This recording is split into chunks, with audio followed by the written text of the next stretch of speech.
어디에 속했습니까? 그걸 모르죠.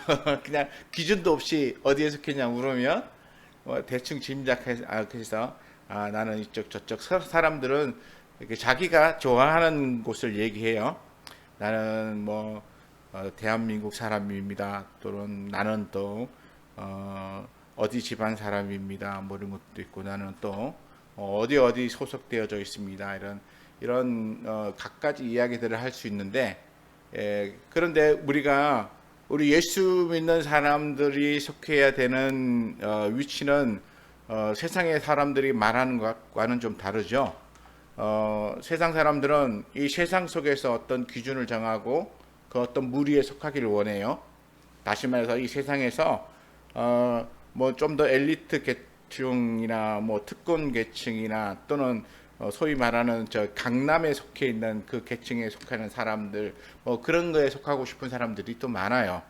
그래서 좀 기득권이라고 하는 단어조차도 어떤 특정한 계층에 속해 있기 때문에 그런 부류를 이야기할 때 기득권이라고 말하죠. 그래서 이 기득권에서 포함되지 않는 사람들을 이제 또 다른 말로는 이제 소외계층이다 이렇게 부르기도 합니다.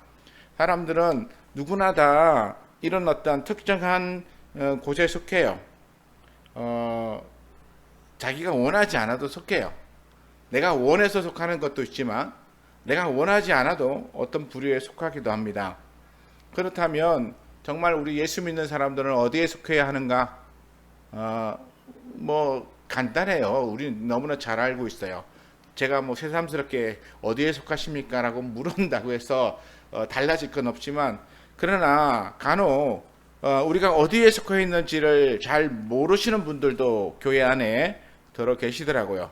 그리고 자신이 어디에 속해 있는지를 알면 내가 어떻게 살아야 하는가라고 하는 것에 대해서도 좀 더 분명해질 수 있는데 몸은 여기 와 있는데 마음은 딴 데가 있는 사람들 그러면 이렇게 소속이 불명해지죠. 표면상으로는 여기지만 그러나 마음은 저쪽에 가 있으니까 그러면 여기 와 있어도 여기의 기준에 맞게 행동하기보다는 자꾸 저 딴 데의 생각을 갖게 되는 경우가 많습니다. 그렇기 때문에 우리는 어디에 속해져 있는가라고 하는 것을 분명히 알고 자기가 속해져 있는 것에 대하여 소속감 또는 정체성 이런 것을 분명히 가져야만 그래야만 우리의 진정한 모습을 찾을 수가 있는 것이죠. 사람이 자기가 소속해 있는 것에 따라서 사람이 달라지더라고요. 또 자기가 어디에 소속돼 있는지에 따라서 생각도 달라지더라고요. 자기가 조금 더 상위 계층에 속해 있다고 생각한 사람들은 생각부터 그렇게 달라지는 사람들이 있어요. 그리고 또 자기가 어떤 지식 계층 쪽의 사람들과 어울린다고 생각하면 말과 행동과 언어에서 벌써 지식적인 냄새가 이렇게 풍기는 사람들이 있어요. 그러니까 내가 어디에 속하여 있는가라고 하는 것을 우리가 스스로 분명하게 갖고 그것을 내가 늘 생각하며 살면 내 말과 행동이 달라질 수 있습니다. 우리 예수 믿는 사람들은 그렇게 해야 할 것입니다. 오늘 우리에게 주신 이 말씀에 보면 오늘 3장에 처음부터 다시 한번 보면서 지난주에 말씀했던 것과 그것을 이어서 오늘 말씀을 하고자 하는데요. 지난주에 우리 3장 1절에 하나님이 우리에게 무엇이라고 선언하셨는가 하면 너희는 하나님의 자녀라 이렇게 선언하셨어요. 하나님의 자녀. 그러니까 이 편지를 받고 있는 사람을 향해서 너희는 하나님의 자녀다 라고 그렇게 말씀했어요. 또 3장 2절에도 요한은 이 편지 받는 사람들과 함께 자신의 정체성을 뭐라고 말했냐면 3장 2절에 제가 앞에 부분 읽어봅니다. 사랑하는 자들아 우리가 지금은 하나님의 자녀라. 그러니까 우리가 하나님의 자녀다. 너도 나도. 그러니까 우리가 다 같이 이 말씀을 듣고 이 말씀을 따르고 있는 우리는 지금 현재 하나님의 자녀라는 것이죠. 그러니까 하나님도 하나님의 말씀에 순종하는 자들을 향해서 너희는 하나님의 자녀라 라고 선언했고 요한도 이 편지를 받고 있는 사람들과 자기 자신을 향해서 지금 우리가 하나님의 자녀입니다 라고 그렇게 선언하고 있다는 것이죠. 그러면 이 요한의 말에 의하면 명확해졌죠. 무엇이요? 이 편지를 받고 있는 사람들과 편지를 쓰고 있는 요한이 하나님의 자녀라고 하는 사실을. 그래서 누구에게 속해 있습니까? 하나님께 속해 있는 것이죠. 하나님께.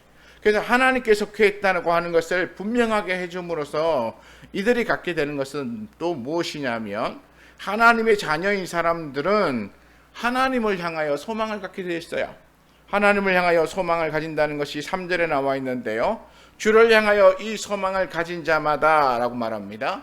하나님을 향하여, 하나님께 속해 있기 때문에 더 하나님과 가까워지고 더 하나님을 닮아가려고 하나님 나라의 속에 분명한 더 나은 기준에 도달하려고 소망을 가지고 있는 거예요. 그래서 이 소망을 가진 사람이 어떻게 한다고 말합니까? 3절에 보면 그의 깨끗하심과 같이 자기를 깨끗하게 하느니라. 자기가 하나님의 자녀의 무리 안에 하나님과 함께 거하는 그 공동체 안에 속하여져 있기 때문에, 그래서 이 사람은 하나님처럼 되기 위하여 더 깨끗하게, 하나님처럼 되기 위하여 더 많이 수고하고 더 많이 애쓴다고 하는 것을 여기서 말해주고 있어요. 왜냐하면 지금 현재의 모습은 아직까지 그렇게 완벽하게 깨끗하지 않거든요. 우리가 비록 죄 고백하고 그래서 예수 그리스도의 피로 말미암아 죄 씻음을 받았습니다라고 말하고 의로운 자가 되었습니다라고 말하지만, 현재 우리가 아직 어디에 살고 있어요? 우리 현재 살고 있는 곳이 이 땅이거든요. 이 땅에서 현재 살고 있기 때문에, 이 땅에 살고 있는 동안 우리 예수님이 뭐라고 말씀하셨냐면, 너희가 이미 모욕했지만 그러나 너희 발은 씻겨야 된다라고 제자들 발을 씻겼잖아. 그것도 너희에게, 제자들에게 이렇게 하잖아. 너희가 서로 발을 씻겨주라. 이 말은 또 무슨 말입니까? 이 발이 자주 더러워질 수 있으니까 서로 그 발을 계속해서 더러워질 때마다 씻겨주라는 건 말씀이죠. 그러니까 우리가 이 땅 가운데서 예수 그리스도를 믿는 믿음으로 구원을 받아서 의로운 자가 되어서 정말 하나님의 자녀로서의 자격을 갖고 있다라고 말하지만, 그러나 아직까지는 우리가 이 땅에 살고 있기 때문에 여전히 이 땅에 사는 동안 죄가 우리 몸에 달라붙는 거예요. 죄의 유혹에 우리가 빠져서 넘어가기도 하는 거예요. 그리고는 또 다시 돌아와서 회개하고 하나님 앞에 다시 의로운 자가 되고, 그러면서 자꾸 이게 반복적으로 이렇게 신앙이 가고 있어요. 그러나 근본적으로 우리가 예수를 온전히 믿고 있는 그 자체는 하나님의 자녀로서의 자격을 충분히 가졌지만, 그러나 아직 우리가 육신을 가지고 이 땅에 살고 있다는 것 때문에 여전히 우리는 더 깨끗해져야 되고, 날마다 더 깨끗해지기 위하여 그의 깨끗하심과 같이 자기를 깨끗하게 하는 그런 소망을 부여잡아야 된다는 거야. 그래서 나중에 최종적으로 어떻게까지 깨끗해지냐, 2절에 나와 있어요. 2절에 뭐라고 나와 있냐면, 2절 중간에 보면 아직 나타나지 아니하였으나 그가 나타나시면 우리가 그와 같을 줄을 아는 것은 그의 참모습 그대로 볼 것이기 때문이니. 이게 무슨 말이냐면, 우리 예수님께서 부활하고 승천하셨잖아요. 다시 오신다는 거예요. 다시 오시면 그때 우리가 그 예수님을 다시 보게 될 텐데, 지금은 아직은 못 보고 있다. 그러나 그가 만약 다시 와서 우리가 그를 보게 되면 그때는 어떤 모습을 보냐면 예수 그리스도의 진짜 모습을 보게 될 것이다. 육신의 모양을 입고 오셔서 우리와 같이 그렇게 해서 연약함을 가지고 있었던 그 예수님이 아니라, 이제는 하나님 나라에서 하나님의 근본은 그 자체이신 예수님의 참모습을 우리가 보게 될 것인데, 그 모습을 우리가 본받아서 그와 같이 깨끗하게 되기 위하여 우리 스스로 깨끗하게 만들어야 된다는 것이죠. 이게 하나님의 자녀이고 또 하나님 나라에 속한 사람들이 가져야 될 소망이에요. 그래서 이런 사람들은 어떻게 합니까? 죄를 저지르지 않아야 되죠. 문제는 죄가 우리를 더럽게 만들거든요. 죄가 어떻게 하면 사단은 우리에게 죄를 이렇게 짓게 만들어가지고 우리의 양심을 꺼리끼게 만들고 하나님께 가까이 하지 못하게 만들고 신앙의 거룩함을 지키려고 하면 꼭 무슨 이 내 마음을 긁는 아주 좋지 못한 일이 일어나고 나로 하여금 막 벌컥벌컥 화를 내게 만들고 소리 지르게 만들고 그러고 나면 또 한동안 내가 또 마음이 상해가지고 하나님 앞에 나가기가 매우 불편하고 꺼림칙스러운 그런 일들이 우리에게 벌어지게 만들어요. 자꾸 그런 일이 벌어지면 무슨 일이 생깁니까? 에이, 그리고는 일종의 약간 포기해요. 내가 그러면 그렇지 뭐. 내가 뭐. 그리고 내가 더 나아지기 위한 소망으로 자신을 깨끗하게 하던 그 일들을 포기하게 돼요. 내려놓게 돼요. 내가 더 나아지기 위해서 수고하던 일들에 대해서 내려놓게 돼요. 그게 꼭 자신만의 전적인 죄나 잘못이 아니어도 남들이 나에게 와서 나로 하여금 나는 거룩하고 경건하게 살려고 애를 쓰는데 나에게 기분 상하게 하고 나에게 죄를 짓게 막 유혹해서 넘어뜨리고 하는 그런 일로 인해서 생겨난 것이라 할지라도 어쨌든 그 결과는 내게 온다는 것이죠. 그리고 나는 그 결과로 인해서 내 마음이 상해져서 정말 주를 향하여 가졌던 나도 우리 주님처럼 깨끗하게 돼야지, 우리 주님처럼 믿음을 온전히 가져야 돼야지 하는 소망으로 그렇게 막 며칠간 이렇게 열심히 했다가 이게 막 확 무너지는 것 같은 느낌이 드는 거예요. 이게 사단의 전략이에요. 그래서 사단은 우리에게 범죄하게 만드는 거예요. 범죄는 그냥 생기는 게 아니에요. 범죄는 있잖아요. 사단이 우리를 무너뜨리기 위한 전략인 거예요. 사단이 우리를 무너뜨려서 너 자격 없는 놈이야. 너는 자격 없어. 네가 그렇게 자격 없이 어떻게 하나님의 자녀라고 말을 해. 너 그러고도 참 뻔뻔스럽다. 그런 양심의 가책을 불러일으킬 만한 일들을 우리에게 일어나게 만들고 난 다음에 자꾸 이렇게 지적하는 거예요. 그러면 우리는 어떻게 해야 되나요? 그래 맞아. 난 원래 그런 놈이야. 이러고 나는 안 돼. 나는 내가 이제까지만 수십 번, 수백 번 내가 마음을 고치고 다시 다짐하고 그랬지만 아직까지도 내가 고치지 못한 거 보면 나는 역시 이게 안 되나 봐. 포기하게 만드는 거예요. 거기에 속으면 안 돼요. 우리는 사단이 우리에게 가져다 주는 그런 전략에 썩으면 안 됩니다. 왜냐하면 사단은 우리에게 범죄하게 만들어갖고 내가 자격 없다고, 하나님 곁에 갈 만한 자격 없다고 자꾸만 우리를 넘어뜨리게 만들고 너는 그쪽이 아니고 너는 이쪽이야, 우리 쪽이야. 우리처럼 죄짓고 우리처럼 말씀 피우고 우리처럼 사람들에게 좋지 못한 일을 하는 사람들이야. 너 가지마. 너는 이쪽이라니까. 사단은 자꾸 그렇게 우리를 부르는 것입니다. 이것이 바로 사단의 미혹하는 마음이요. 그러나 우리 하나님의 자녀들은 그렇게 돼서는 안 되죠. 하나님이 우리에게 의를 주셨다는 사실을 알고 의를 행해야 되는 거예요. 7절에 보면 의를 행하는 자는 그의 의로우신과 같이 의롭고, 이제 자꾸 죄를 짓는 그 일에 우리는 자꾸 견디고 싸우고 부딪혀야 되는 거예요.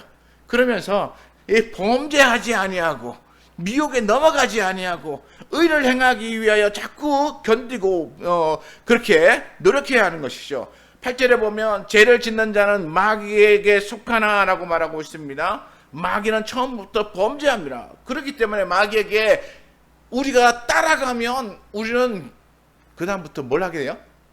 자연스럽게 마귀는 처음부터 여기 범죄하는 자라고 말했으니까 우리도 범죄하는 자가 되는 거예요. 마귀는 처음부터 범죄한다고 말했기 때문에 내가 마귀의 부리에 서게 되면 범죄하는 거예요. 왜냐하면 대장이 범죄하는데 대장이 너에게 가서 너 이거 해 이러면 밑에 따라가는 쫄병은 해야 되는 거잖아요. 우리가 하나님 편에 서 있지 않고 세상에 속해 있으면 세상이 하자는 대로 하는 거예요. 그러니까 우리는 마귀에게 속해 있나 아니면 내가 하나님께 속해 있나 우리는 분명하게 구별할 줄 알아야 됩니다. 10절에 뭐라고 되어 있냐면 10절에 하나님의 자녀들과 마귀의 자녀들이 드러나나니, 이게 점차 하나님의 자녀와 마귀의 자녀가 드러난다요. 이게 하나님의 자녀와 마귀의 자녀가 드러난다는 것은 무엇입니까? 이제까지는 잘 드러나지 않았을 수도 있어요. 그렇게 어둠에 갇혀져서. 그런데 하나님의 말씀을 행하는 사람들 곁에 마귀의 자녀들이 서 있게 되면 분명하게 드러나요. 왜냐하면 아까도 말했죠. 마귀는 처음부터 범죄하는 자라서. 그래서 마귀를 따라가는 자는 그와 함께 거하기 때문에 무슨 일을 해요? 마귀의 일을 하는 거예요. 그 마귀의 일이라는 게 뭔지 아십니까? 뭐 갑자기 귀신이 나타나가지고 막 호련하게 이런 거 아니에요. 가끔씩 그 마귀의 일 그러면 마치 막 귀신이 사람을 홀려가지고 막 이렇게 하는 것처럼 얘기하는데 그런 일이 아니고 여기 요한이 말하는 마귀의 일은 사단이 범죄하는 자이기 때문에 마귀에 속한 자도 범죄한다는 거예요. 죄를 짓는다는 거예요. 형제를 사랑하지 않는다는 거예요. 형제를 미워한다는 거예요. 우리가 성경 말씀에 그렇게 되어져 있는 것은 바로 우리가 서로 사랑하지 않을 때에 마귀에게 속하였다는 사실을 우리가 깨달아야 한다는 것이죠. 10장에 우리 아까 읽었던 그 뒤에 보면 무릇 의를 행하지 아니하는 자나 또는 그 형제를 사랑하지 아니하는 자는 하나님께 속하지 아니하였다. 하나님께 속하지 아니하였다라고 말하면 반대로 무슨 말이죠? 마귀에게 속했다는 것이죠. 우리는 나는 이쪽부터 저쪽부터 중간이야. 이게 성경에서는 중간이 없어요. 성경은 하나님 나라에 속하지 않았으면 다 마귀에게 속한 거예요. 그러니까 난 중간이야. 그러면 나중에 천국도 아니고 지옥도 아니고 그럼 대체 어디 가려고 그러는지 우리는 분명히 하나님의 자녀로서 하나님께 속하였다는 사실에 대하여 확신하고 그 안에 거할 수 있도록 노력해야 합니다. 그렇지 않으면 우리의 행위가 우리가 어디에 속해 있는지를 말해줘요. 우리의 행위가 또 우리가 하는 말이. 다시 10절 읽어봅니다. 하나님의 자녀들과 마귀의 자녀들이 드러나나니 무릇 의를 행하지 아니하는 자나 또는 그 형제를 사랑하지 아니하는 자는 하나님께 속하지 아니하였다. 이 말을 바꾸면 마귀에 속하였다 이런 말이죠. 악한 자다. 악을 행하는 자다. 그런데 요한은 이 편지를 받는 사람들과 자기 자신을 향해서 뭐라고 말하냐면 11절에 이렇게 말합니다. 우리는 서로 사랑할지니 이는 너희가 처음부터 들은 소식이라. 그러니까 우리는 서로 사랑하자라고 말했어요. 너희가 처음부터 들었지 않았냐?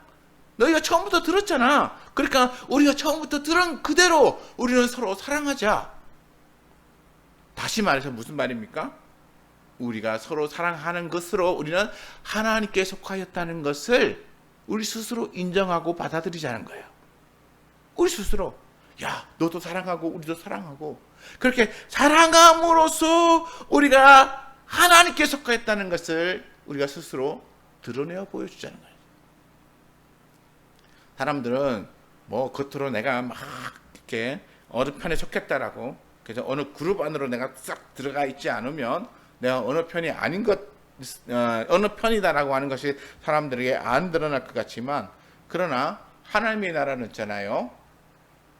이런 믿음의 사람의 공동체 안에 몸은 들어와 있어도 그가 말하고 행동하는 것이 믿음의 공동체 안에 있는 사람들이 하는 말과 같지 않으면 그는 몸은 거기에 와 있어도 거기에 속해 있는 사람이 아니에요.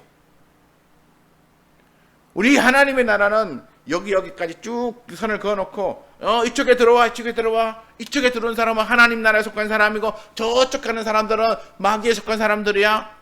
이렇게 선을 그어놓고 분리하지 않으셨어요.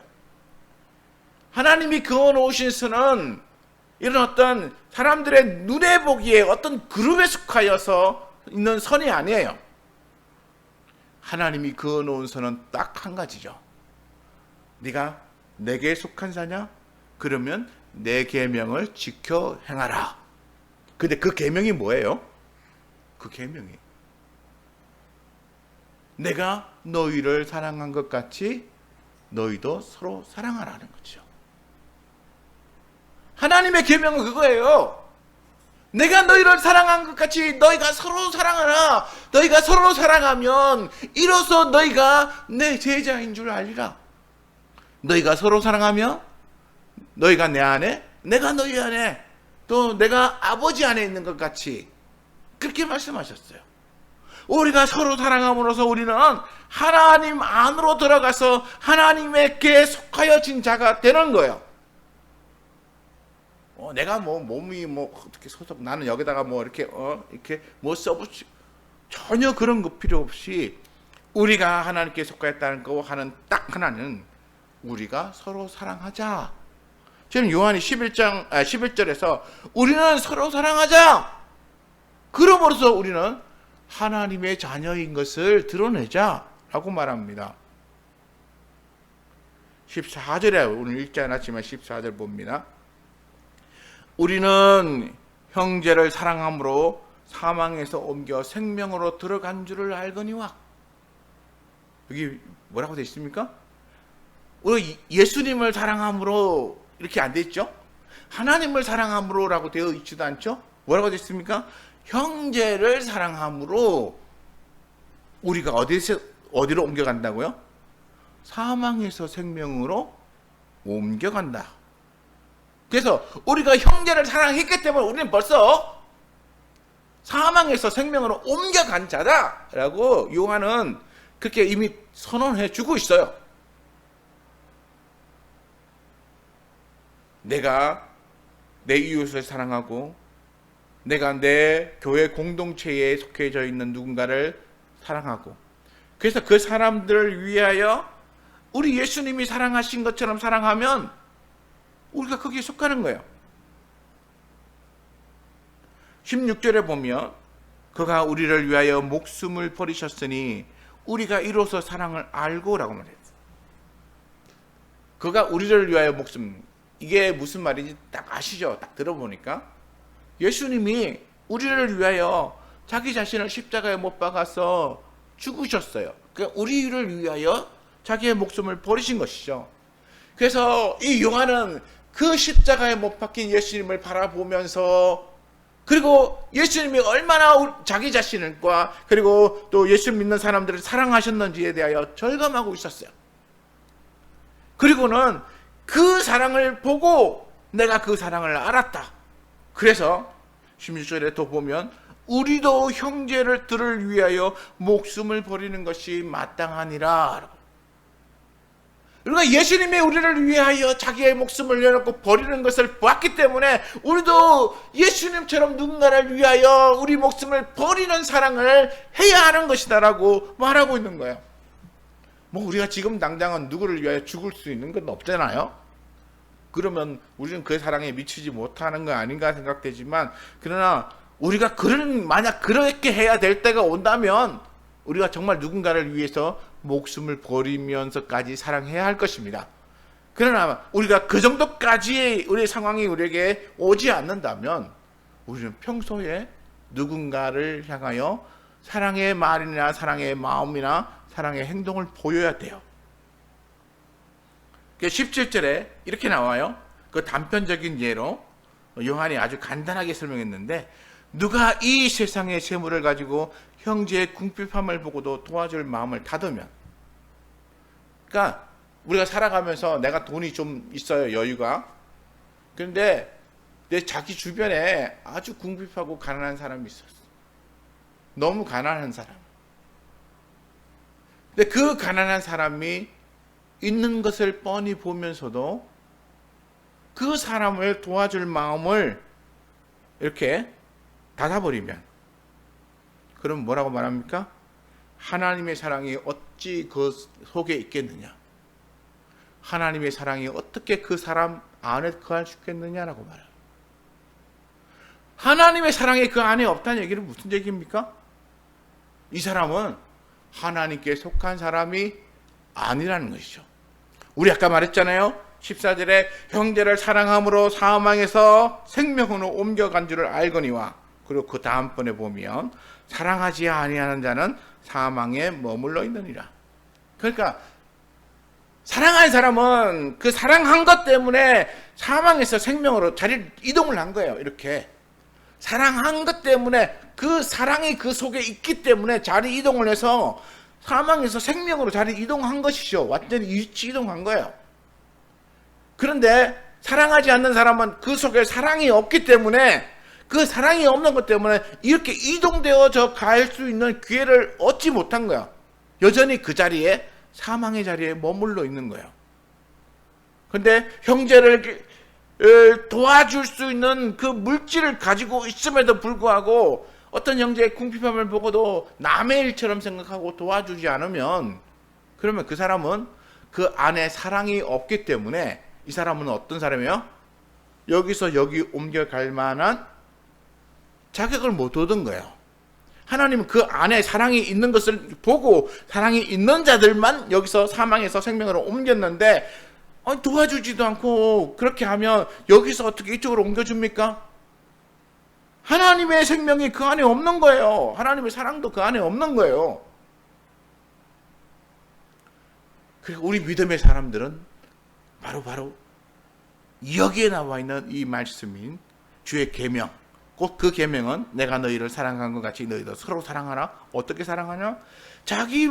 우리를 위하여 자기 목숨을 내어주신 예수님처럼 그렇게 사랑하되, 그러나 우리가 항상 죽을 수는 없으니까 내가 물질을 가지고 있는데 주변에 어렵고 궁핍한 사람이 있으면 그 사람을 보면 도와주라는 것이죠. 그런 게 하나의 사랑이라는 것이죠. 그렇게 사랑을 나누는 가운데 그 사람 속에 사랑이 있고 하나님의 생명이 그 안에 머무는 거예요. 그래서 그 생명에 있는 자는 어떻게 됩니까? 하나님의 자녀가 되어서 하나님을 향한 소망을 가지고 믿음으로 살아가는 거예요. 이게 바로 하나님께 속하였느냐 안 하느냐의 차이죠.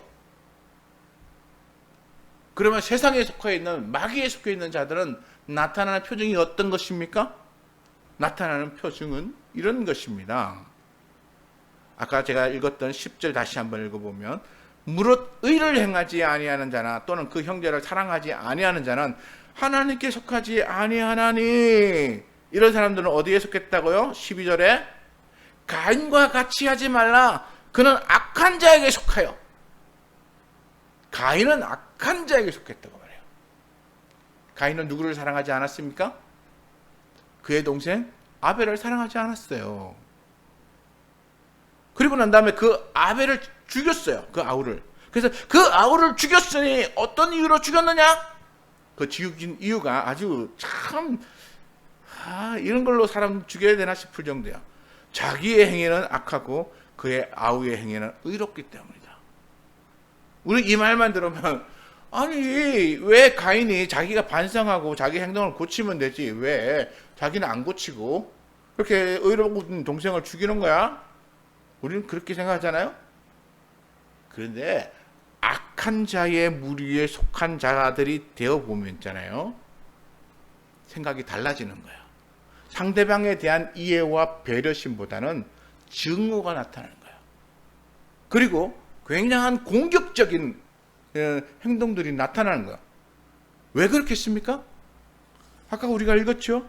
9절에 보면, 8절에 보면, 죄를 짓는 자는 마귀에게 속하나니 마귀는 처음부터 범죄함이라. 마귀는 처음부터 범죄하는 거예요. 공격하고 비방하고 그리고 남을 해치고 심지어 죽이기까지 하는 그러한 일을 하는 존재가 바로 마귀에게요. 마귀. 그런데 가인이 누구에게 속했습니까? 그는 악한 자에게 속했어요. 다시 말해서 마귀에게 속했다는 것이죠. 마귀에게 속했기 때문에 그는 자기의 자신을 돌아보고, 하나님 내가 잘못했습니다. 내가 좀 하나님 앞에 정성으로 또는 선한 마음으로 제가 제사 드리지 못했군요. 제 동생과 비교했을 때 저의 부족함이 이렇게 많이 있습니다. 제가 다음번에는 정말 하나님 앞에 다시 드릴 때에는 제가 온전하게 드리겠습니다라고 이렇게 반성하면 너무나 좋은데, 이 악한 자에게 속하고 있는 가인은 그 악한 자의 본성인 범죄함, 사랑하지 않음, 미워함. 그래서 어떻게 합니까? 남을 미워하는 거죠. 미워하는 것의 최종적인 결과는 무엇이냐면 살인하는 거예요. 15절의 말씀 봅니다.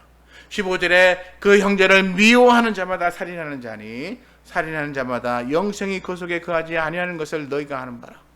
형제를 미워하는 자는 살인하는 자래요. 그래서 제가 이거 읽으면서 이게 너무 심한 거 아니야? 우리가 지금 뭐 마음으로 잠깐 미워할 수도 있지 그걸 어떻게 살인한다고 말하지? 너무나도 이거는 좀 지나친 것 같아라고 하는 생각이 여기서 많이 들었어요.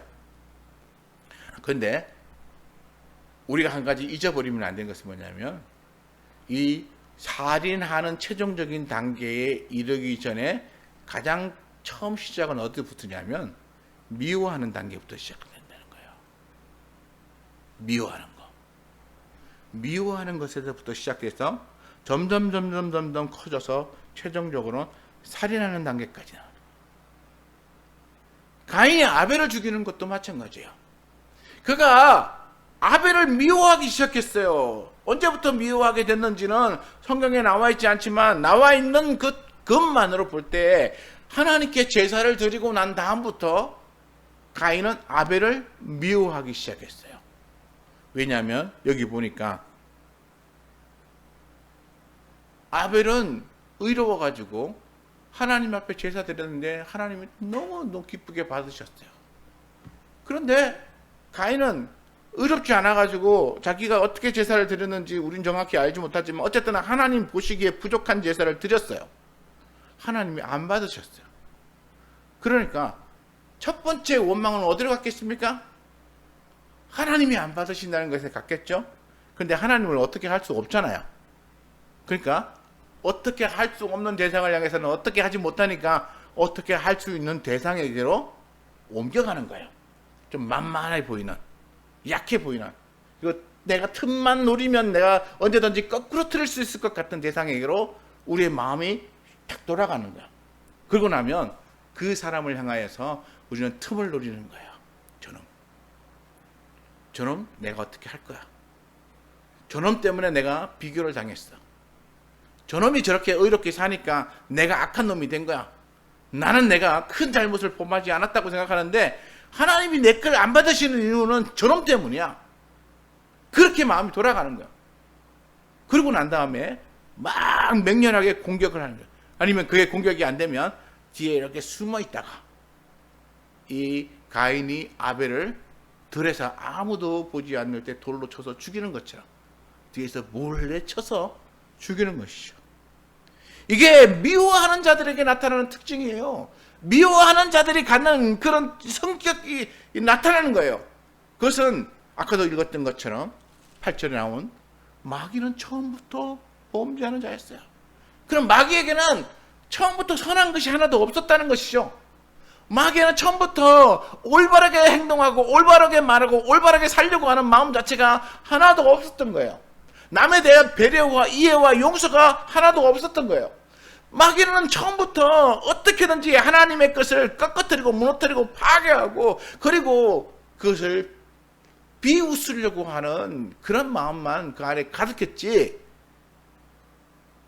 어떻게 온전하게 만들고 회복하고 그래서 하나님의 영광이나 아니면 자기가 뭔가 회복해서 뭔가 새로운 것을 만들고 그런 건 하나도 없었어요. 우리가 성경 전체를 읽어봐도 사단은 언제든지 파괴하는 자고 언제든지 죄를 짓게 해서 사람을 몰락시키는 일만 하지, 사단이 언제 한번 멋진 세상을 만드는 것을 우리는 본 적이 없어요. 사단은 처음부터 범죄하는 자였기 때문에, 사단은 처음부터, 그리고 처음부터라는 말은 아까도 말한 것처럼 그에게는 단 한 번도 선을 행하고 선을 위하여 선한 마음을 가져본 적이 없다는 거예요. 그런 부류에 속하면 당연히 우리도 죄를 짓게 되어 있는 거예요. 그럼 우리는 이렇게 두 그룹 속에서 나는 어디에 속하였는가라고 하는 것에 대해서 분명히 깨달아야 돼요. 내가 아직도 세상의 때를 많이 가지고 있다 생각하면 얼른 우리가 회개하고 그의 깨끗하신 것 같이 나 자신을 깨끗하게 하고, 다시 깨끗하게 한다는 얘기는 뭐예요? 범죄하지 않는 거죠. 내가 범죄하지 않고 날마다 주 앞에 나와서 회개하고 정결하게 만드는 거야. 하나님, 내가 오늘 죄를 지었는데 나를 다시는 죄를 안 짓겠습니다. 회개하고 깨끗하게 만들고, 그렇게 해서 주의 나라로 나를 자꾸 옮겨가는 거예요. 그리고 다시 죄질 마음이 생기면 그 죄질 마음을 자꾸 싸워서 없애고, 이게 참 쉽지 않아요. 이게 죄질 마음이 우리에게 들어오면 나도 모르게 넘어가는 때가 얼마나 많은지 몰라요. 그렇지만 우리는 그것과 싸워서 그런 마음을 자꾸 없애고 하나님 마음에서 거룩하고 경건하고 선하고 착하고 내가 좀 화가 불컥불컥 나더라도 때로는 참고 인내하면서 그래 내가 여기 당하면 사단이 나를 자기에게 속하게 하려고 나에게 죄를 짓게 만드는 거야. 그리고 나를 파괴하게 만들어서 하나님 나라를 가지 못하게 하고 그건 나를 영원히 패배자로 나를 실패자로 만들려고 하는 거야라고 하는 것을 깨달으시고 실패자가 되지 않고 패배자가 되지 않기 위해서 사단의 그런 유혹에 부딪혀서 싸워야 되는 거야. 아 이건 유혹이다. 견뎌야지. 화가 막 나도 이건 유혹이야. 견디고 또 내가 남에게 막 이렇게 뭔가를 안 좋은 거 하려고 해도 유혹이고 혹시나 내가 막 이렇게 뭐 남에게 피해는 혹시 안 가지만 그래도 뭔가 나쁜 일을 하려는 마음이 속 들었다가도 이거 하면 또 내 양심에 꺼리낌이 생기고 나로 하여금 이렇게 하나님 앞에 가지 못하도록 만드는 것이기 때문에 내가 이거에 자꾸 당하면 당할수록 하나님과 거리가 멀어지고 사단하고 가까워지고 사단은 결국 나를 파괴하지 나에게 유익하게 하는 존재가 아니야라고 하는 것을 깨달으시고 돌아와야 되는 것이죠. 이게 바로 우리 믿음의 사람들이 해야 하는 거예요. 우리의 믿음의 사람들이 나는 하나님의 자녀이고 하나님께 속한 자이다라고 하는 것에 대한 정체성을 분명히 가지고 믿음을 지켜야 하는 거예요. 이런 믿음을 깨닫지 못하고 나는 교회 가서 예배만 드리고 예수님 믿습니다 이렇게 하고 나오면 그게 모든 것이 끝나고 내가 천국 간다라고 생각하면 그 믿음 자체가 헛것이에요. 헛것. 고백이라고 하는 거 있잖아요. 고백은 진심이 안 담기면 다 헛것인 거 아시죠? 누군가에게 와서 나 당신 좋아합니다 라고 고백했는데 겉으로만 고백하고 이렇게 마음은 딴 사람한테 가요. 그게 진정한 고백이 아닌 거죠. 그리고 너 다퉜어요. 내가 지난번에는 잘못했다 미안하다라고 말하지만 그러나 진심이 없이 와서 행동만 취하면 그러면 잠시는 그 사람이 그렇구나 마음이 정말 나한테 사과하는가? 라고 했는데 얼마 안 지나서 보면 그 사람이 또 행동하는 거 보면 그때 와서 내게 했던 말이 다 거짓이었구나 한 게 다 드러나는 거야. 하나님 나라에 대해서도 우리가 진심으로 하나님의 자녀이고 진심으로 하나님께 속하였다는 것을 우리가 고백하고 나면 그럼 그 다음에는 우리의 말과 행동과 우리의 삶이 그 고백과 동일한 것으로 나타나야 돼요.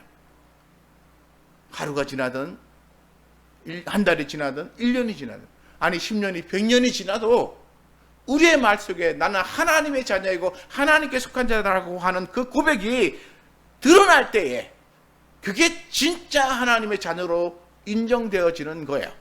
그냥 예수 믿습니다. 주여 나의 구주로 영접합니다. 그러고 난 다음에 말과 행동과 모든 것이 다 다르면 다 거짓말이죠. 우리 주님이 그걸 모르실까요? 우리 주님은 다 아시죠. 그러니까 우리가 그런 고백을 했을 때에는 그런 말과 행동이 드러나요. 그래서 형제를 사랑해야 그래야 우리가 사망에서 생명으로 옮겨가는 것이라고. 우리 복음교회 성도 여러분, 우리는 어디에 속해 있는가 분별해야 하는 것입니다.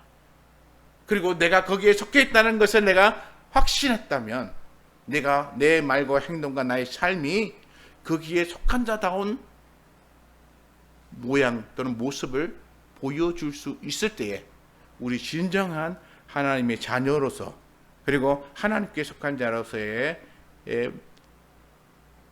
그런 삶이 될 줄 믿습니다.